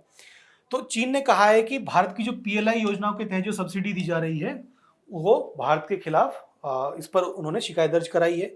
चीन ने आरोप लगाया है कि भारत की जो इलेक्ट्रॉनिक वाहनों और बैटरी से संबंधित 3 भारतीय PLI योजनाएं हैं, वहां पर घरेलू मूल्य संवर्धन के अनिवार्य आधार पर वित्तीय सहायता प्रदान करती हैं और यह सहायता भारत में परिचालन करने वाली कंपनियों को दी जाती है। अर्थात कि जो भारत सरकार है वो अपनी PLI योजनाओं के माध्यम से घरेलू स्तर पर जो EV निर्माण है, इलेक्ट्रिक व्हीकल निर्माण और जो बैटरी निर्माण है, उसको वो प्रोत्साहित कर रही हैं। इसके लिए वो वहां पर जो भारत के अंदर जो कंपनियां काम कर रही हैं उनको वित्तीय सहायता प्रदान कर रही हैं, ये आरोप उन्होंने लगाया, जिससे कि जो वैश्विक आयात जो भारत का आयात है वो आयात कम हो रहा है और चीन के द्वारा वो क्योंकि निर्यात किया जाता है इन सब चीज़ों का, तो चीन के व्यापार को इससे नुकसान पहुंच रहा है। तो यही आरोप जो है चीन ने लगाया है। अब अगर हम बात करें कि ये जो 3 योजनाएं हैं वो 3 योजनाएं कौन सी है जिनको ये चुनौती दी गई है। सबसे पहले एडवांस केमिस्ट्री सेल बैटरियों की गीगा स्केल विनिर्माण क्षमताओं को की स्थापना करने के लिए प्रोत्साहित करने वाली जो योजना है, वो जो एडवांस केमिस्ट्री सेल बैटरियों के निर्माण के लिए सरकार द्वारा एक सब्सिडी दी जा रही है। साथ ही एडवांस ऑटोमोटिव टेक्नोलॉजी उत्पादों के निर्माण को मजबूत करने के लिए ऑटो उद्योगों के लिए योजना चलाई जा रही है। साथ ही वैश्विक EV निर्माताओं को आकर्षित करने के लिए EV विनिर्माण को बढ़ावा देने वाली योजना ये चलाई जा रही है। जैसे अभी आपने देखा होगा हाल ही में भारत में जो टेस्ला है, टेस्ला ने भी अपना शोरूम खोला है और भारत अब चाह रहा है कि टेस्ला भारत में ही अपना EV निर्माण करे। तो वो वैश्विक जो EV कंपनियां हैं उनको भी आकर्षित करने का प्रयास कर रही है। तो ये योजनाएं हैं। अब यहाँ पर जो बात की जा रही है वो समस्या क्या है कि जो DVA है, DVA अर्थात डोमेस्टिक स्तर पर जो वैल्यू एडिशन है वो किया जाए, अर्थात जो भारत का जो घरेलू क्षेत्र है वहां पर जो है उत्पादन किया जाए इलेक्ट्रिक व्हीकल्स का और बैटरियों का। तो ये जो कंपनियां हैं, उन पर कुछ शर्तें लगाई जाती हैं जिसमें स्वदेशी उत्पादों का उपयोग को बढ़ावा देने के लिए प्रेरित करती हैं। साथ ही आयातित वस्तुओं के उपयोग को ये हतोत्साहित करती हैं और इसके लिए वो भारत सरकार द्वारा कुछ सब्सिडी दी जाती है। और चीन का ये कहना है कि ये WTO का जो सब्सिडी और प्रतिकारी उपाय समझौता है, यानी कि agreement on subsidies and countervailing measures, SCM जो समझौता है, उसके तहत ये जो सब्सिडी दी जा रही है वो प्रतिबंधित श्रेणी में आती हैं और ये उसका उल्लंघन कर रही हैं। इसलिए भारत को अब इन सब्सिडीज को हटाना चाहिए, जिससे कि जो चीन के द्वारा जो निर्यात होना चाहिए भारत में EVs का और जो बैटरीज का, वो हो पाए। तो अब हम ये बात करते हैं कि जो ये SCM समझौता है ये है क्या। तो ये जो SCM समझौता है वो बात करता है किसी भी सब्सिडी को सरकार या सार्वजनिक निकाय द्वारा दिए जाने वाले वित्तीय योगदान के रूप में ये परिभाषित करता है, जिससे कि कुछ ना कुछ लाभ प्रदान किया जाता है। तो ये बताता है कि सब्सिडी क्या है। इस समझौते का अनुच्छेद 1 है वो सब्सिडी को परिभाषित करता है। अब इसके तहत सब्सिडियों की 2 श्रेणियों को बनाया गया है, जिसमें से एक है निषिद्ध यानी कि पूर्णतः प्रतिबंध और एक है कार्यवाही योग्य जिन पर कार्यवाही की जा सकती है। आपने जब WTO को पढ़ा होगा तो आपने 3 प्रकार के सब्सिडी बॉक्सेस को पढ़ा होगा, है ना। यहाँ पर आपने रेड बॉक्स पढ़ा होगा, है ना, एम्बर बॉक्स पढ़ा होगा और आपने ग्रीन बॉक्स पढ़ा होगा ना। ये 3 बॉक्सेस आपने पढ़े होंगे। तो जो रेड बॉक्स है ये तो पूर्णतः प्रतिबंधित है, एम्बर बॉक्स है ये कार्यवाही योग्य है और ग्रीन बॉक्सेस है ये इनमें दी जाने वाली सब्सिडी जो है वो स्वीकृत है और इन पर किसी प्रकार की कोई कार्रवाई नहीं की जाती है। तो यहाँ पर ये 2 प्रकार की सब्सिडियों की बात, 2 श्रेणियों की बात की जा रही है। तो इसमें भी जो निषिद्ध है, निषिद्ध में भी 2 प्रकार की सब्सिडियां हैं वो पूर्णतः निषिद्ध है, यानी कि जो रेड बॉक्स की 2 सब्सिडियां हैं वो निषिद्ध है। इसमें जो पहली सब्सिडी है वो बात करती है कि ऐसी सब्सिडी जो निर्यात प्रदर्शन, चाहे अब वो निर्यात प्रदर्शन के लिए चाहे वो कानूनी रूप से दी जा रही हो सब्सिडी या वो किसी भी रूप में दी जा रही हो, है ना, चाहे वो कानूनी रूप से हो या वो किसी भी रूप से हो, और वो चाहे पूर्ण रूप से एकमात्र शर्त हो या किसी अलग अलग शर्तों में से एक हो, उस पर यह निर्भर करती है। तो ये निर्यात सब्सिडी इसे कहा जाएगा। है ना। ये निर्यात प्रदर्शन को बढ़ावा देने के लिए, निर्यात प्रदर्शन यानी कि निर्यात को बढ़ावा देने के लिए अगर कोई भी सरकार अपने क्षेत्र की कंपनियों को या किसी विदेशी कंपनी को अपने क्षेत्र में उद्योग स्थापित करने के लिए किसी भी प्रकार की कोई भी सहायता देती है तो वो इसके अंतर्गत वो आएगा। दूसरी है कि ऐसी सब्सिडी जो आयातित वस्तुओं को की बजाय स्वदेशी वस्तुओं के उपयोग के लिए दी जाए।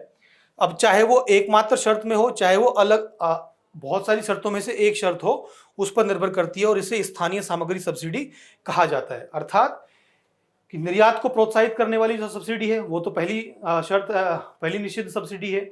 और दूसरी सब्सिडी ऐसी है जो आयातित वस्तुओं के उपयोग के लिए, जैसे एग्जाम्पल के तौर पर देखें कि भारत में चीन से जो आयातित होने वाली बैटरीज हैं,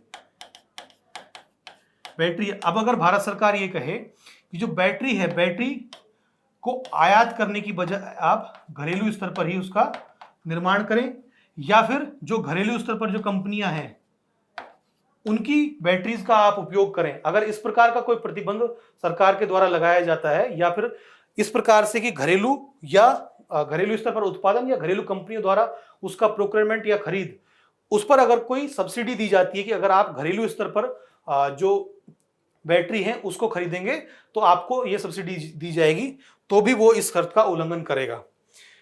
ठीक है। और जो कार्यवाही योग्य सब्सिडियां हैं, इसमें कई प्रकार की सब्सिडियां आती है जिन्हें बहुपक्षीय विवाद निपटान प्रणाली या प्रतिपूरक कार्यवाही के माध्यम से चुनौती दी जा सकती है।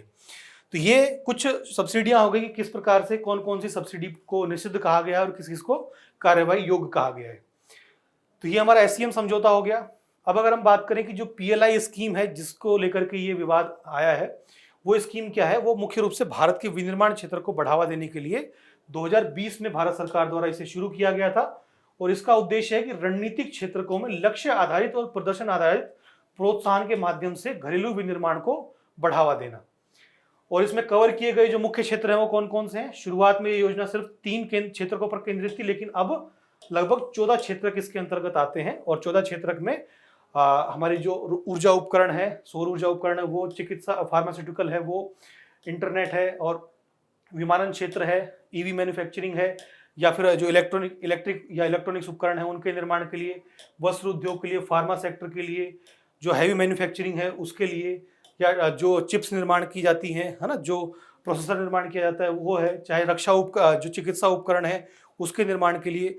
तो ऐसे जो क्षेत्र है जो भारत के लिए बहुत ही रणनीतिक यानी कि स्ट्रेटेजिक जो क्षेत्र बने हुए हैं उसके लिए ये सब्सिडी प्रदान करती है ये योजना। तो भारत के मैन्युफैक्चरिंग को बढ़ावा देने के लिए ये योजना बहुत ही महत्वपूर्ण है। और चीन, क्योंकि चीन का जो मुख्य निर्यात है वो भारत को बैटरीज के रूप में होता है, जो जो चिकित्सा उपकरण है या जो इलेक्ट्रॉनिक्स उपकरण है उनके रूप में होता है। तो इन सब का, क्योंकि भारत चाह रहा है कि भारत में क्षेत्रीय स्तर पर ही उसका उत्पादन हो, घरेलू स्तर पर ही उसका उत्पादन हो, तो चीन अब उसको काउंटर करने के लिए इस प्रकार के हथकंडे अपना रहा है। तो अब ये प्रश्न है, 2015 में बहुत ही आसान प्रश्न पूछा गया था कि agreement on agriculture, agreement on the applications of sanitary and phytosanitary measures, peace clause, ये सभी किन मामलों के संदर्भ में आते हैं, है ना, ये किसके अंतर्गत आते हैं ये आपको बताना है। उस समय क्योंकि 10 साल पहले पूछा गया प्रश्न है, उस समय इतने आसान प्रश्न भी पूछे जाते थे।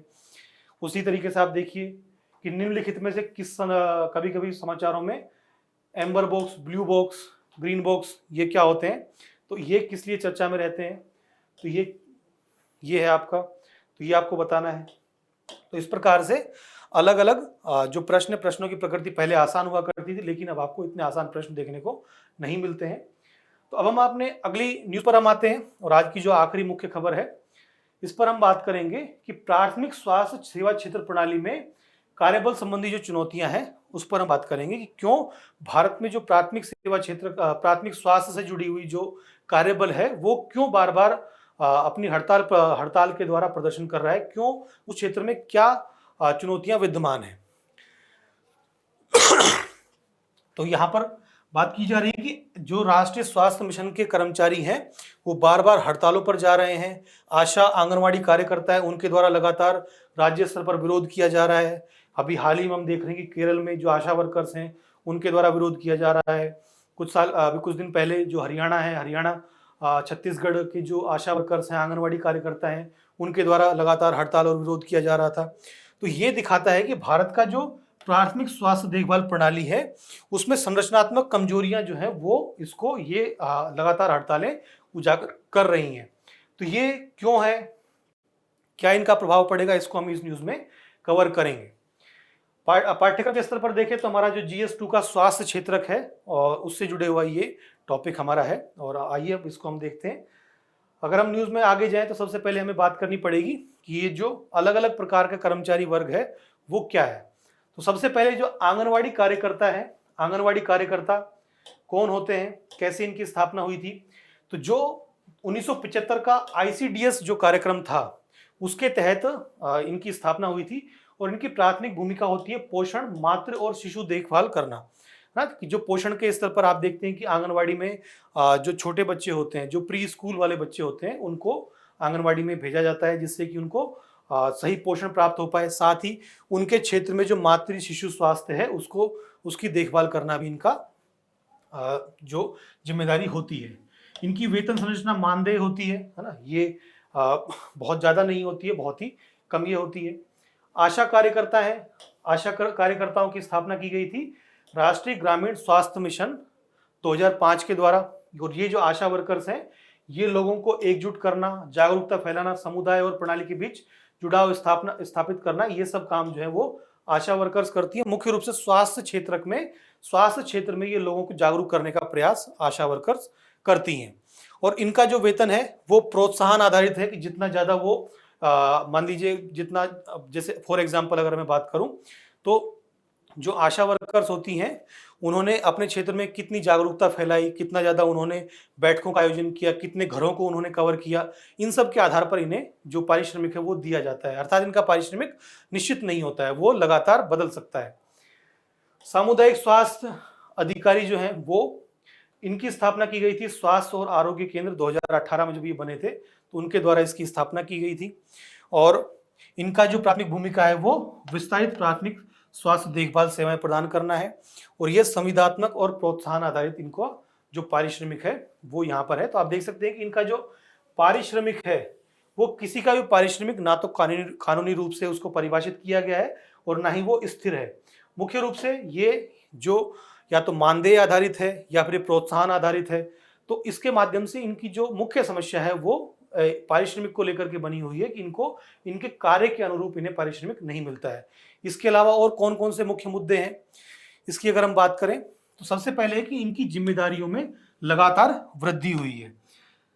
ठीक है, इनकी जिम्मेदारियां लगातार बदल रही हैं। इनको जैसे आबादी की गणना करने में, गैर संक्रामक बीमारियों की निगरानी करने के लिए, पैलिएटिव केयर ना, जो गंभीर बीमारियां होती हैं, गंभीर बीमारियों से जुड़े हुए जो मरीज होते हैं उनकी केयर करने जैसे अतिरिक्त कार्य इन्हें सौंपे जाते हैं, जबकि उसके साथ उनका वेतन या समर्थन को बढ़ाया नहीं जाता है।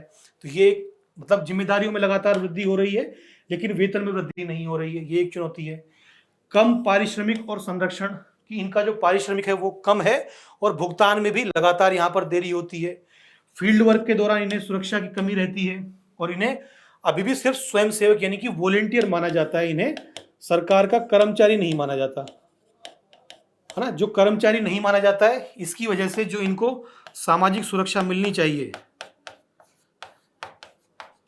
ये सामाजिक सुरक्षा इन्हें नहीं मिलती है। जैसे इनका जो वेतन है, वेतन की स्थिरता इनके साथ नहीं है, साथ में इनको जो बीमा और जो अलग कवरेज और अन्य कवरेज मिलनी चाहिए थी वो कवरेज इन्हें नहीं मिलती है। अर्थात ये इन्हें स्वयंसेवक माना जाता है ना कि कर्मचारी। तो ये एक इनकी चुनौतियां है। इसी के साथ में यूनियन और उससे जुड़ी हुई हड़तालें जो होती हैं वो भी एक चुनौती बनी हुई है। ये चुनौती मुख्य रूप से सरकार के लिए है कि जो इनकी यूनियन बन चुकी है उसमें जो असंतोष है उसको बहुत ज़्यादा बढ़ा चढ़ा के दिखाया जाता है। और केरल और हरियाणा की आशा कार्यकर्ताओं द्वारा और साथ ही देश भर की जो आंगनवाड़ी यूनियंस हैं उनको कर्मचारियों को स्थायी करने और उचित वेतन की मांग के लिए लगातार ये संघर्ष कर रही हैं। तो जो यूनियन और हड़तालें हैं, यूनियन बनने से क्योंकि जो कर्मचारी हैं वो मतलब जो ये आशा कार्यकर्ता हैं और आंगनवाड़ी कार्यकर्ता हैं ये एकजुट हुए हैं, उनकी एक आवाज़ बनी है। तो अब कहीं ना कहीं ये इनकी हड़तालों की संख्या भी लगातार बढ़ रही है। तो ये भी एक प्रमुख चुनौती बनी हुई है। इसी के साथ में जो इनके स्थायी पद हैं वो रिक्त बने हुए हैं। तो यहाँ पर लगभग 10 से 15% जो सहायक नर्स, मिडवाइफ, एएनएम होती हैं उनके पद, और 20 से 25% जो डॉक्टर हैं उनके पद रिक्त बने हुए हैं। तो ये जब पद रिक्त रहेंगे तो जो बाकी जो आशा कार्यकर्ता है, आशा कार्यकर्ता को एएनएम का काम करना पड़ेगा, है ना। उसी प्रकार से जो और जो अलग अलग जिम्मेदारियां हैं वो उनमें वृद्धि होगी उनकी। तो ये पद रिक्त होने से उनको काफी ज्यादा काम करना पड़ता है। साथ ही संविदाकरण की प्रवृत्ति अभी भी बनी हुई है कि इनमें जो नियुक्ति, अगर सरकारी नियुक्ति इनकी की जाएगी तो इनकी जो लागत में वृद्धि होगी, तो सरकार लगातार इन्हें संविदा आधारित ही बनाए रखती है, जिससे कि लागत में कटौती की जा सके और प्रशासन में आसानी रहे। तो इससे क्या होता है कि इनकी करियर संबंधी विकास या स्पष्ट कैडर संरचना का अभाव होता है, जिसके माध्यम से भी जो ये कर्मचारी हैं, आशा कार्यकर्ता हैं या आंगनवाड़ी कार्यकर्ता हैं, इनके अंदर असंतोष बना रहता है। लगातार एक करियर को लेकर के चिंता बनी रहती है कि आगे आने वाले समय में हो सकता है संविदा के आधार पर अगर इन्हें लगाया गया है तो आने वाली सरकार है वो इनको हटा भी सकती है, या इनके जो वेतन में लगातार वृद्धि होनी चाहिए वो वृद्धि नहीं होती है। तो ये सब चुनौतियां कुछ यहाँ पर विद्यमान है। अब अगर हम बात करें कि इसको लेकर के क्या सुझाव हो सकता है, तो सबसे पहले कि स्वास्थ्य देखभाल प्रणाली को मजबूत करना चाहिए। इसके लिए एक संयुक्त कार्यबल मॉडल की जो राष्ट्र के स्तर पर एक संयुक्त कार्यबल मॉडल बनाया जाए कि आंगनवाड़ी कार्यकर्ता हैं वो किस प्रकार से उनकी नियुक्ति होगी, किस प्रकार से उनका जो वेतनमान है वो तय होगा, क्या क्या उनकी जिम्मेदारियां होंगी, ये सब रहे। जो भर्ती की प्रक्रिया है वो पारदर्शी रहे, समय समय पर इन्हें उचित प्रोत्साहन मिले और निरंतर क्षमता निर्माण के लिए इन्हें लगातार इनका प्रशिक्षण किए जाने की आवश्यकता है। तो ये कुछ सुझाव आप दे सकते हैं। अब क्योंकि एक प्रश्न यहाँ पर ये डायरेक्ट इस टॉपिक से जुड़ा हुआ नहीं है, लेकिन फिर भी आप यहाँ बात करते हैं, कई बार आपने ये की टर्म सुनी होगी, पब्लिक की इंफ्रास्ट्रक्चर। तो ये पब्लिक की इंफ्रास्ट्रक्चर में से ये किन के संदर्भ में इसका उपयोग किया जाता है, इसको आपको बताना है। तो इसका आंसर आप कमेंट में जरूर बताइएगा। तो चलिए अब हमारी जो संक्षिप्त सुर्खियां हैं इस पर हम बात करते हैं। तो अभी जो सुप्रीम कोर्ट है, सुप्रीम कोर्ट ने कहा है कि विलय का सिद्धांत या डॉक्ट्रिन ऑफ मर्जर एक कठोर और सार्वभौमिक रूप से उपयोग होने वाला सिद्धांत नहीं है। तो जो डॉक्ट्रिन ऑफ मर्जर है इसको कहा है कि ये कठोर रूप से और सार्वभौमिक रूप से ये प्रक्रिया में आने वाला सिद्धांत नहीं है। तो ये जो डॉक्ट्रिन ऑफ मर्जर या विलय का सिद्धांत है ये क्या है, ये समझना हमारे लिए जरूरी है। तो ये जो सिद्धांत है, इस सिद्धांत को अगर हम देखें तो ये सिद्धांत का अर्थ है कि जब एक उच्चतर न्यायालय किसी अधीनस्थ अदालत के आदेश, डिक्री या निर्णय को रद्द करता है, संशोधित करता है या उसकी पुष्टि करते हुए निपटारा करता है, तो निचली अदालत का जो आदेश है उसका अस्तित्व समाप्त हो जाता है और वह उच्चतर न्यायालय के आदेश के अंदर वो समाहित हो जाता है। तो ये सिद्धांत कहता है कि जो निचली अदालत है उसके द्वारा जो निर्णय दिया गया था, कोई डिक्री दी गई थी, कोई आदेश दिया गया था, अगर उसके ऊपर कोई दूसरा उच्चतर न्यायालय है उसका जो निर्णय जब आएगा तो निचली अदालत का निर्णय उसके अंदर वो समाहित हो जाएगा। तो ये उसका अर्थ है।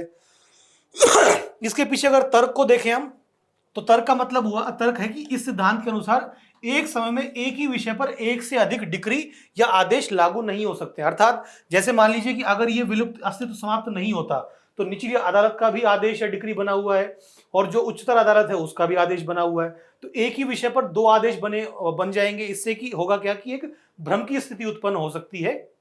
तो इसको दूर करने के लिए इस सिद्धांत को अपनाया जाता है। इसका जो उपयोग है वो इस बात पर निर्भर नहीं करता है कि अपीलीय अदालत ने निचली अदालत के फैसले या डिक्री की पुष्टि की है, उसे संशोधित किया है या उसे उलट दिया है। इसमें से कुछ भी हो सकता है। अगर उसकी पुष्टि की है तब भी जो ऊपरी अदालत है उसका निर्णय मान्य होगा, अगर उसको बदल दिया है तब भी ऊपरी अदालत है उसका निर्णय मान्य होगा। अर्थात जो निचली अदालत है उसका कोई भी निर्णय हो वो ऊपरी अदालत के निर्णय में वो समाहित हो जाएगा। ये इसका उपयोग है। अब इसके महत्व की अगर हम बात करें कि इसका उद्देश्य और इसका लाभ क्या है, तो इसका उद्देश्य है कि यह न्यायालयों और अधिकरणों के पदानुक्रम की गरिमा को बनाए रखता है और न्यायिक फैसलों में अंतिम रूप सुनिश्चित करता है ना। जैसे जो भी ऊपरी अदालत है उसका जो निर्णय है वही लागू होगा और निचली अदालत है उसका निर्णय लागू नहीं होगा, इसको यह सुनिश्चित करता है। इससे जुड़े हुआ अगर कोई महत्वपूर्ण निर्णय देखें तो वह है स्टेट ऑफ मद्रास बनाम मदुरई मिल्स कंपनी लिमिटेड। इस केस में सर्वोच्च न्यायालय ने माना था कि विलय का सिद्धांत अपीलीय या पुनरीक्षण आदेश की प्रकृति ऐसी अधिकारिता प्रदान करने वाले वैधानिक प्रावधानों के दायरे पर निर्भर करता है। अर्थात कि जो जो विषय है उसकी प्रकृति क्या है, उसकी अधिकारिता प्रदान करने वाले जो वैधानिक प्रावधान हैं वो क्या हैं, उन सब पर ये इस सिद्धांत को उपयोग में लाया जाएगा या नहीं लाया जाएगा, इस पर ये निर्भर करता है। तो ये हमारा विलय का सिद्धांत था। संक्षेप में समझें तो जो निचली अदालत का जो निर्णय है वो अगर ऊपरी जो अपीली अदालत है वो जो निर्णय देती है उसके अंदर वो समाहित हो जाता है। और अब सुप्रीम कोर्ट ने ये कहा है कि ये कोई कठोर या फिर हमेशा ये सार्वभौमिक रूप से लागू होने वाला सिद्धांत नहीं है। जो निचली अदालत है उसका भी निर्णय यहाँ पर विद्यमान रह सकता है। ये डिपेंड करता है और इसको जो सुप्रीम कोर्ट है या जो भी ऊपरी अदालत है वो इसे बताएगी कि क्या यहाँ पर विलय का सिद्धांत लागू हो रहा है या नहीं हो रहा है। अगली जो न्यूज है हमारी, अगली न्यूज बात कर रही है विधिक माप विज्ञान संशोधन नियम 2025। ना तो अभी जो पैकेज्ड कमोडिटीज हैं उनको लेकर के कुछ नियम बदले गए, विशेष रूप से जो चिकित्सा उपकरण है उनके पैकेजिंग को लेकर के कुछ नियम में संशोधन किया गया है। तो इसको जारी कौन करता है? उपभोक्ता मामले खाद्य और सार्वजनिक वितरण मंत्रालय के अधीन आने वाला उपभोक्ता मामलों का विभाग है वो इसे जारी करता है।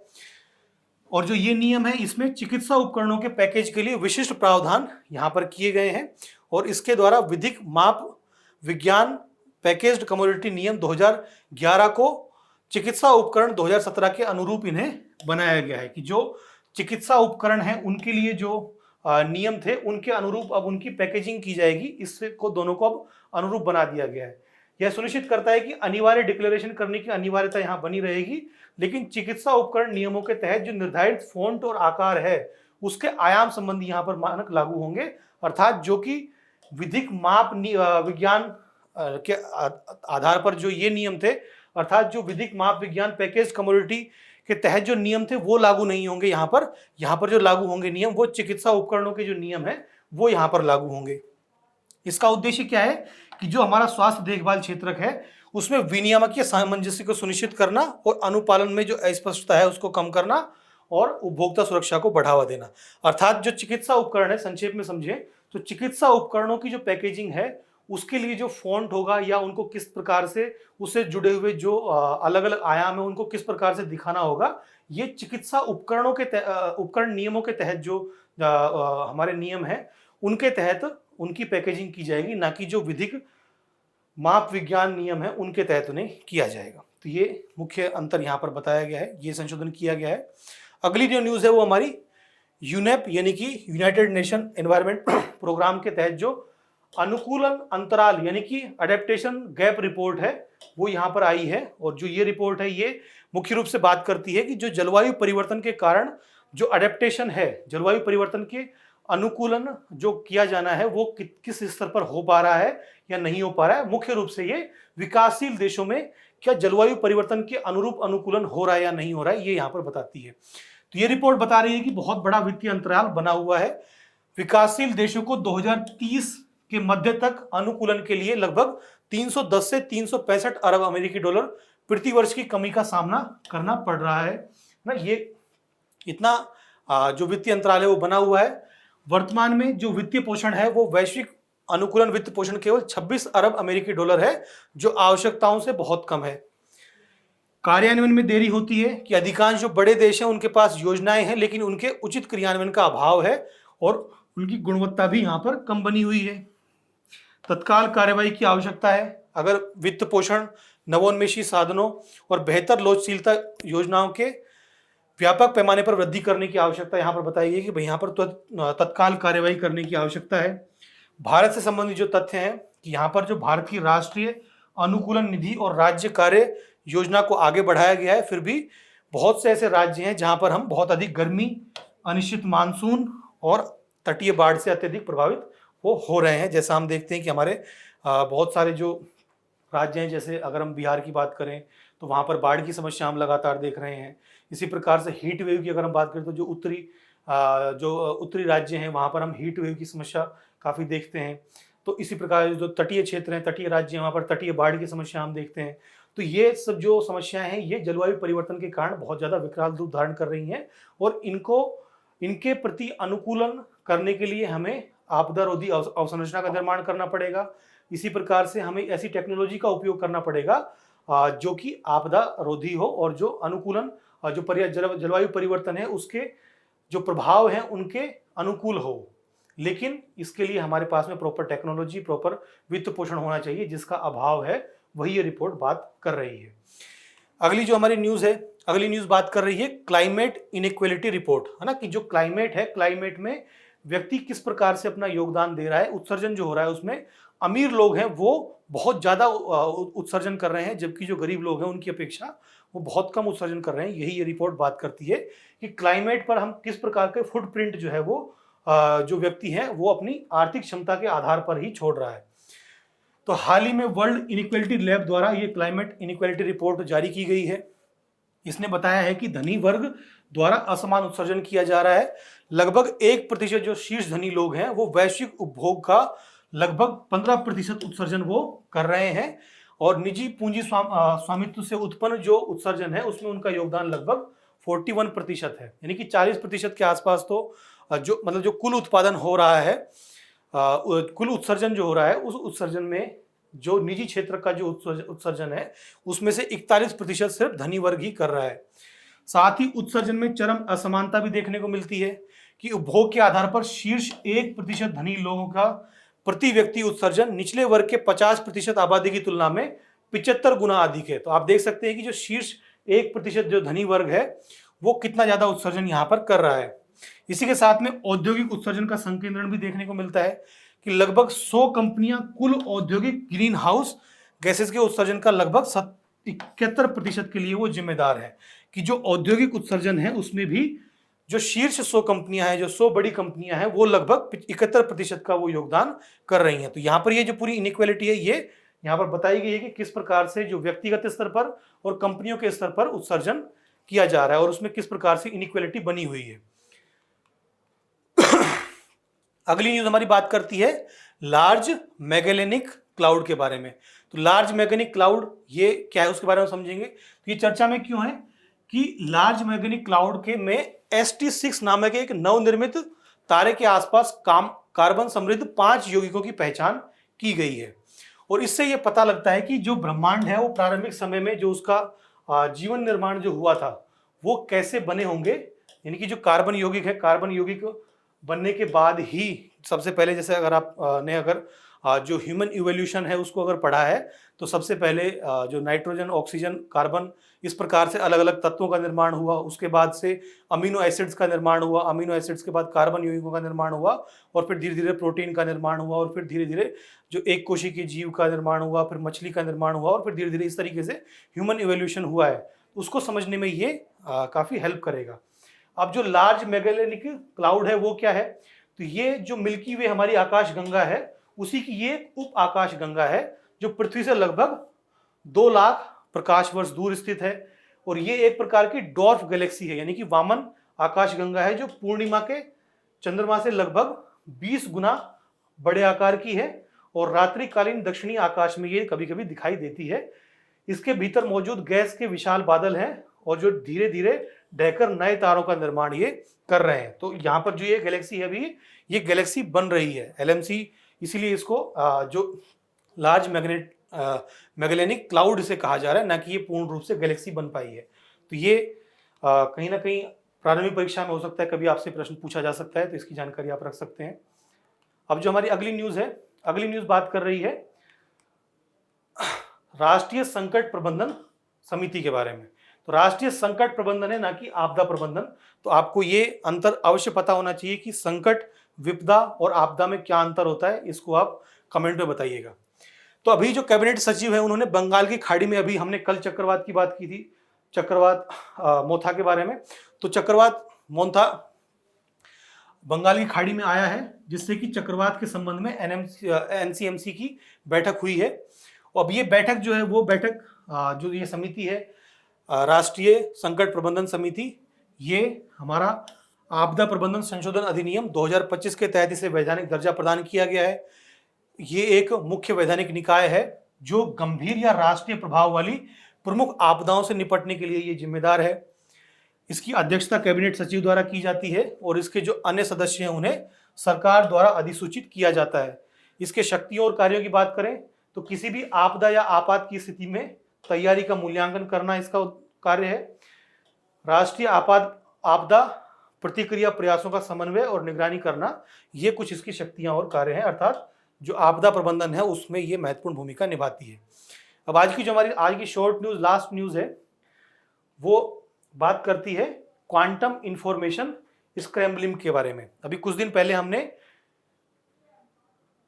क्वांटम वेरिफिएबल क्वांटम एडवांटेज की हमने बात की थी कि जो गूगल है, गूगल ने एक ऐसे प्रोसेसर का निर्माण किया है जो कि क्वांटम लेवल पर जाकर के गणनाएं कर सकता है और जो सूचनाएं हैं उनको वेरीफाई कर सकता है। तो उसी का ये डेवलपमेंट है। तो अभी जो गूगल है उसने घोषणा की है कि उनका जो क्वांटम प्रोसेसर विलो है वो सबसे तेज सुपर कंप्यूटरों में बेहतर प्रदर्शन करने वाला एक करते हुए एक वेरीफिएबल क्वांटम एडवांटेज ये इसने हासिल कर लिया है। और इसके तहत जो स्क्रैम्बल डेटा है उसके इको को पता लगाया जा सकता है। इको का मतलब क्या हुआ? इको जिस प्रकार से हम जब किसी बंद जगह पर या खुली जगह पर जब हम बोलते हैं और हमारी आवाज जब वापस हमारे पास आती है तो उसको इको कहा जाता है। तो यहाँ पर जो इको है इसका मतलब है कि जो डेटा है, डेटा की के सत्यापन के लिए कुछ सूचना भेजी गई और वो सूचना जब वापस आती है तो उसको इको कहा जाता है। तो ये स्क्रैम्बल डेटा जो है, बहुत ही बिखरा हुआ जो डेटा है, स्क्रैम्बल डेटा है, उसका इको का यहाँ पर पता लगाया जा सकेगा। और इससे इंटेंगलमेंट के माध्यम से सूचना प्रतिधारण यहाँ पर सिद्ध हुआ है कि जो क्वांटम जो टेक्नोलॉजी है उसमें दो प्रकार की हम बात करते हैं, एक तो इंटेंगलमेंट और एक है सुपरपोजिशन। तो इंटेंगलमेंट के माध्यम से किस प्रकार से सूचनाओं को अब जो किस प्रकार से स्टोर किया जा सकेगा, ये इसके माध्यम से सिद्ध हुआ है। अब क्वांटम इंफॉर्मेशन स्क्रैम्बलिंग को अगर हम देखें तो ये वह प्रक्रिया है जिसमें सूचना पूरे क्वांटम सिस्टम में बहुत तेजी से फैल जाती है और यह वह स्थानीय स्तर पर मापने योग्य नहीं रहती है ना। जैसे हम देखते हैं कि जो पानी है, पानी के अंदर अगर हम कोई कलर डाल देते हैं और वो कलर पूरा घुल जाता है तो वो घुल गया मतलब वो फैल गया। अब उस कलर को वापस निकालना बहुत ही मुश्किल का काम है। तो इसी प्रकार से जो क्वांटम स्क्रैम्बलिंग है इसमें क्या होता है कि जो पूरी जो सूचना है वो पूरे के पूरे जो क्वांटम है उसमें वो फैल गई है, अलग अलग क्यूबिट्स में जाकर के वो फैल गई है और वापस उसको एक्सट्रैक्ट करना बहुत ही मुश्किल होता है। और जो ये वेरिएबल क्वांटम एडवांटेज है ये उस सूचना को भी निकाल पाएगा और उसकी प्रोसेसिंग कर पाएगा, इसीलिए ये इतना महत्वपूर्ण हो जाता है। ये कैसे काम करता है? तो ये इंटेंगलमेंट के माध्यम से क्वांटम डेटा को कई छोटे छोटे कणों के बीच वितरित कर देता है।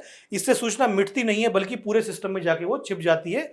और यही यहाँ पर एग्जांपल दिया गया कि पानी में एक बूंद रंग घुल जाने पर वो पूरा पानी में फैल जाता है और उसको एक्सट्रैक्ट करना काफी मुश्किल हो जाता है।